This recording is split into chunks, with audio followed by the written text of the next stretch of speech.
¿Pa' qué me invitan? El análisis internacional de Ina Afinogénova.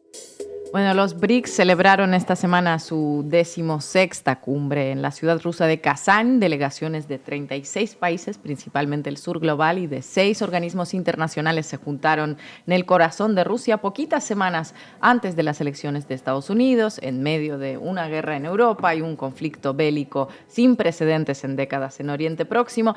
Y concluye con un titular esta reunión que puede generar resquemores. Ya lo adelantaba Pablo en el editorial, de la mano de Juan Antonio Sanz. Rusia no parece estar tan aislada como la quisieran ver en Occidente. Y esto es toda una nueva realidad que tocará afrontar independientemente de si gana Trump o gana Harris. De los jefes de Estado que integran los BRICS, solo Lula da Silva no pudo asistir al encuentro por cuestiones de salud. A China la representó Xi Jinping, a la India Narendra Modi, a Sudáfrica su presidente Cyril Ramaphosa.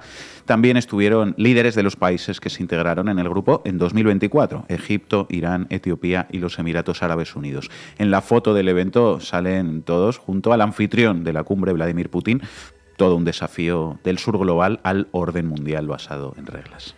Una de las presencias que más llamó la atención mediática fue la del secretario general de la ONU, Antonio Guterres. Sus participaciones en las cumbres de los BRICS anteriores no habían generado agitación alguna, pero esta vez fue distinta porque llegó a Rusia e indignó a unos cuantos.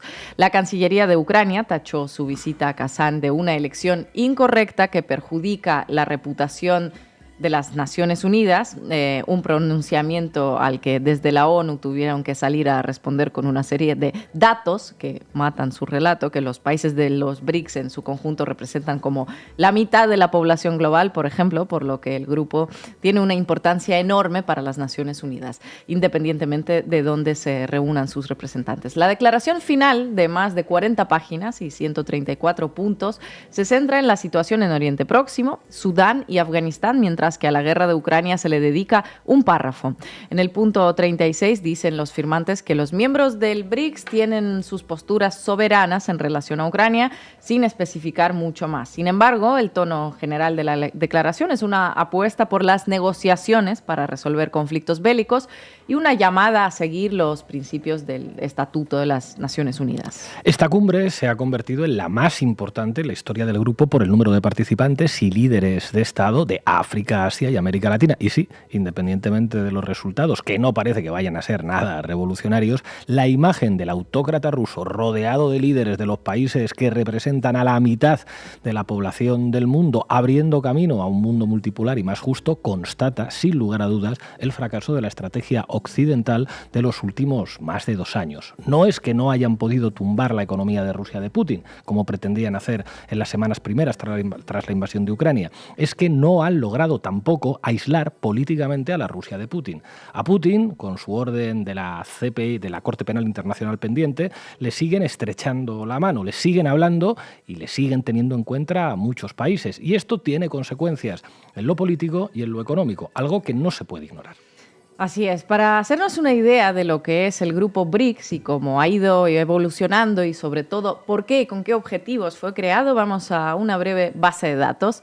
En 2001, el economista del banco Goldman Sachs, Jim O'Neill, estaba investigando el potencial económico de los países en desarrollo y agrupó a los estados cuyas economías, según su opinión, crecerían más rápido en el mundo con el acrónimo BRIC: Brasil, Rusia, India y China. La secuencia de las letras en el acrónimo tiene su sentido oculto, obviamente. BRIC, que suena como brick en inglés, ladrillo. Así O'Neill daba a entender que esos países se convertirían en una suerte de fundamento y definirían el curso de la economía global en el nuevo siglo.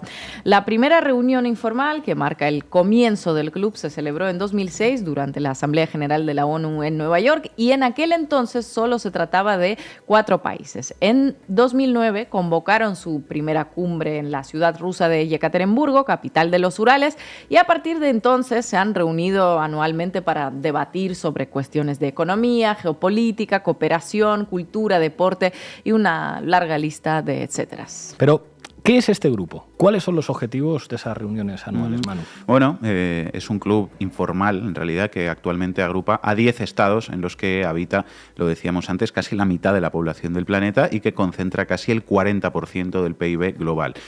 palabras mayores. Con la cumbre del BRICS en Kazán de fondo, Bloomberg citaba hoy un pronóstico del Fondo Monetario Internacional que revela que en los próximos 5 años el principal aporte en el crecimiento de la economía global lo harán precisamente los países del BRICS, mientras que el papel del G7 disminuirá.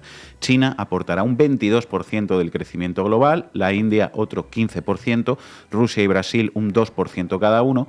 De los miembros del G7, Estados Unidos aportará un 11,6%, es decir, la mitad que China, y las economías de Alemania, Japón, Francia o Reino Unido sumarán cada una entre un 1,4 y un 1,7%.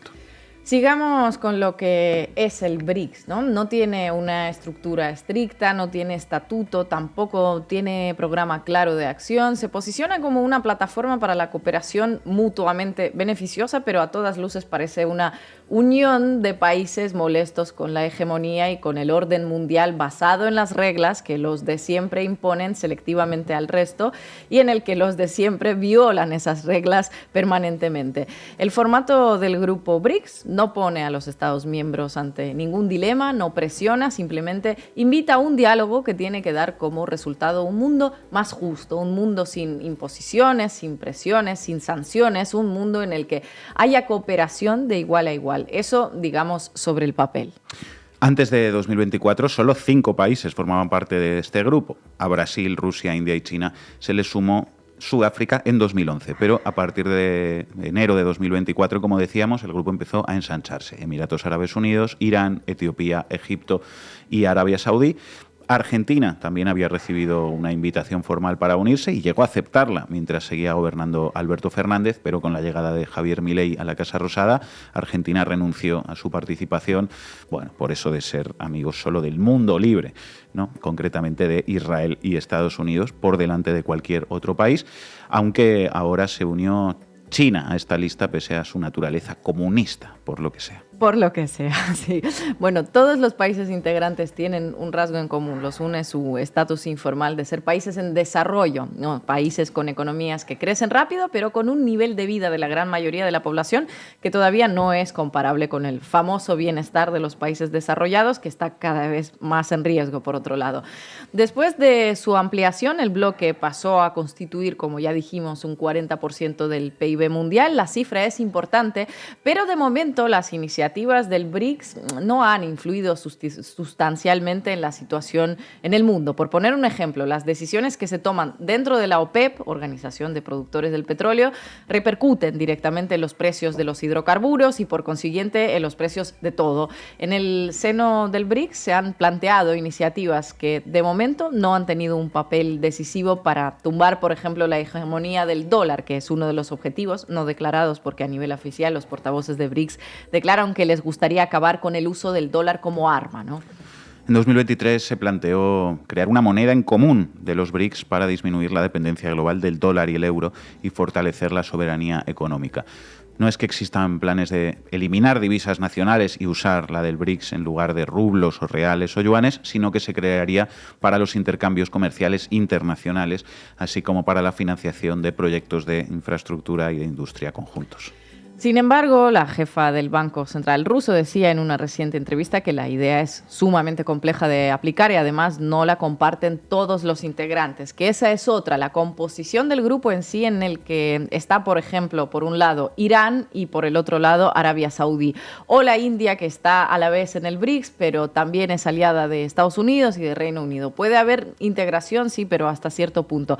Y cuantos más miembros vayan sumándose, más desacuerdos pueden surgir. También se está desarrollando un sistema de pagos propio, el BRICS Pay, que unificará los sistemas de pago nacionales. Si termina funcionando, se tratará pues, de un paso más en el larguísimo camino de destruir o socavar la hegemonía del dólar. Pero la iniciativa más importante hasta ahora es el Banco del BRICS, una suerte de alternativa al Banco Mundial que fue fundado en 2014 con sede en China. De momento solo invierte en las economías de los países integrantes y en su tiempo de funcionamiento ha otorgado créditos para un centenar de proyectos de obras de infraestructura por un valor de 33.000 millones de dólares.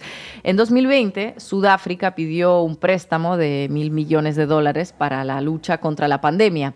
Manu ya repasó los pronósticos pronósticos que hace el Fondo Monetario Internacional sobre el crecimiento de la economía global de aquí a varios años y el aporte que tendrán los países BRICS en ello. Y parece que no hay duda de que a nivel económico estamos hablando de un bloque poderosísimo con el potencial de tambalear el sistema financiero global fundado en instituciones y organismos estadounidenses y en la divisa de ese país. Ahora, a nivel político habrá que ver cómo evoluciona este grupo. Los países integrantes no siempre tienen posturas comunes sobre cuestiones geopolíticas clave. Por ejemplo, en noviembre no han sido capaces de acordar una declaración conjunta sobre el genocidio en Gaza, por no hablar de que hay países con conflictos militares abiertos, como la guerra en Ucrania, sin ir más lejos, que tampoco van a ser condenados por razones obvias, ¿no? De todas maneras, los BRICS son la cara de este nuevo mundo que nace y que algunos líderes occidentales pues se niegan a ver y a aceptar. Habrá que ver hasta cuándo van a seguir mirando para otro lado mientras se sigue consolidando en el mundo un bloque de países que no están contentos con el orden de cosas que se les ha ido imponiendo a lo largo de décadas. Gracias, compañera. We often have trade partners who do not have dollars to trade. Okay. So we now have to look at whether we forego dealings with them or do we find some settlement which works otherwise. So there's no I can say malicious intent vis-a-vis the dollar in doing this. We're trying to do our business.